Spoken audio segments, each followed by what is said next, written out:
Here in New Jersey, we see deer, lots of deer. But you only see one type of deer, and that's the white-tailed deer. But the truth is, there are so many other types of deer in the world. One of which is the Brocket deer, which lived in the forest of Bare Colorado Island, as well as other places in Central and South America. To find out about these deer, let's explore exactly what the white-tail and Brocket deer are.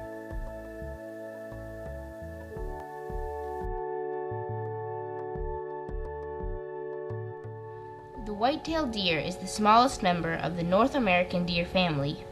These deer are found from southern Canada to South America. That means they also live in New Jersey. That's no surprise, since you've probably seen them in your backyard. During the summer, they live in fields and meadows, while they use clumps of broad leaves and coniferous forest for shades. But during the winter, they usually stay in forests that protect them from harsh conditions. Adult whitetails' coats are tan or brown during the summer, but they turn to a duller grayish-brown in the winter. Its coat is white on the throat, around its eyes and nose, on its stomach, and on the underside of the tail. Male deer can weigh between 150 and 300 pounds, and females can weigh between 90 and 200 pounds. In the summer and fall, male deer can be recognized by their antlers, which grow each year and fall off in the winter. These antlers are only grown by bucks, and the antlers have sharp points called tines. Fawns, or young deer, have a reddish-brown coat and white spots. This helps them blend in with their surrounding forests. White-tailed deers are herbivores, meaning that they only eat vegetation and plant matter. They graze on most available foods, due to their ability to digest a variety of different foods because its stomach has 4 chambers. They feed early in morning hours and in the late afternoon. A white-tailed deer may eat green plants in the spring and summer, but corn, acorn, or other nuts in the fall. In the winter, it may eat buds and twigs of woody plants.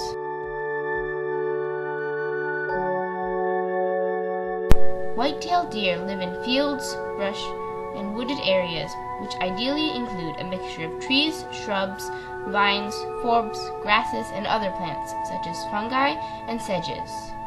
In some places, white-tailed deer are overpopulated due to the lack of natural predators. Also, suburban development creates an ideal natural habitat for the white-tailed deer. In fact, there are more deer today than there ever were in any period of history. White-tailed deer have strong legs that give them impeccable speed and agility. They can sprint as fast as 30 miles per hour and leap as high as 10 feet.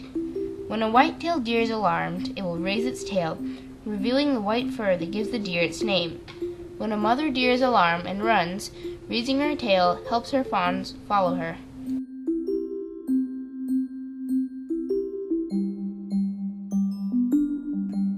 The life cycle of a white-tailed deer usually lasts 10 years. It starts with when a female deer, called a doe, gives birth to a baby deer, called a fawn, after a gestation period of 7 months. Females usually give birth in May or June. The mating season of the white-tailed deer is called the rut. During the rut, bucks fight over their territory using their antlers.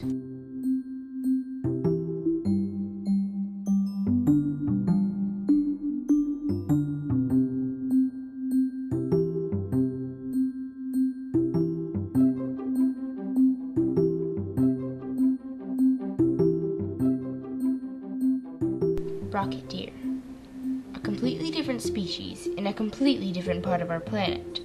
Brocket deer are just one other species of deer, and they live in dense tropical forests of Central and South America, usually near water. They also live in the Amazon rainforest and are well adapted to rainforest life.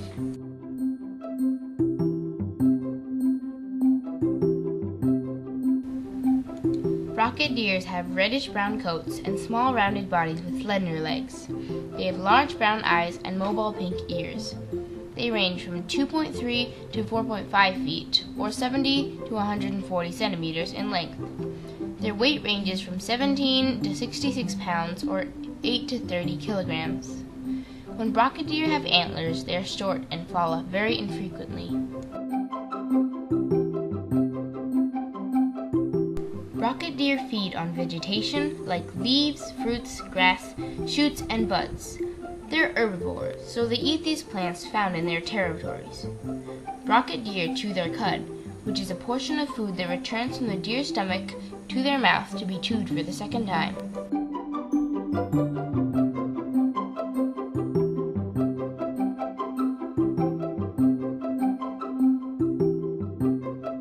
Brocket deer are very shy and secretive, so they're rarely ever seen. They usually live alone or in pairs, and they stay in their own small territory. Their defense from predators is to hide in nearby vegetation. Brocket deer are predated by jaguars and pumas. On Barra, Colorado Island, brockets will often sleep along the trails or chew their cud. When alarmed, brocket deer will produce a loud sneezing snort and stamp their front feet. Brockets can be nocturnal as well as crepuscular.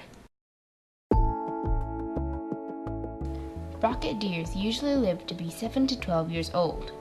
Brockets are born after a gestation period of approximately 210 days, and does only bear one deer at a time. Brocket deer are weaned at about 6 months of age. Fawns are small and have rows of white dots along their sides. They are often left alone, but the mother will always return to feed them.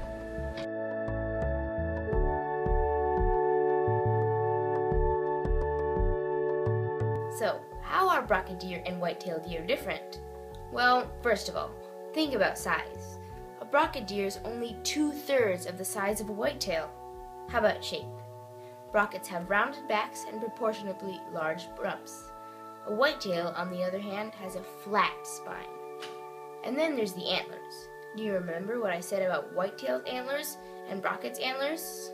Well, whitetails have larger, spikier antlers, whereas brockets have short antlers that rarely ever break. And lastly, brockets give birth to only one fawn at a time. Whitetails can bear up to 3 fawns. So, as you can see, white-tailed deer and brocket deer are so different, yet so similar. To learn more about these deer, go to www.montclair.edu or nationalgeographic.com.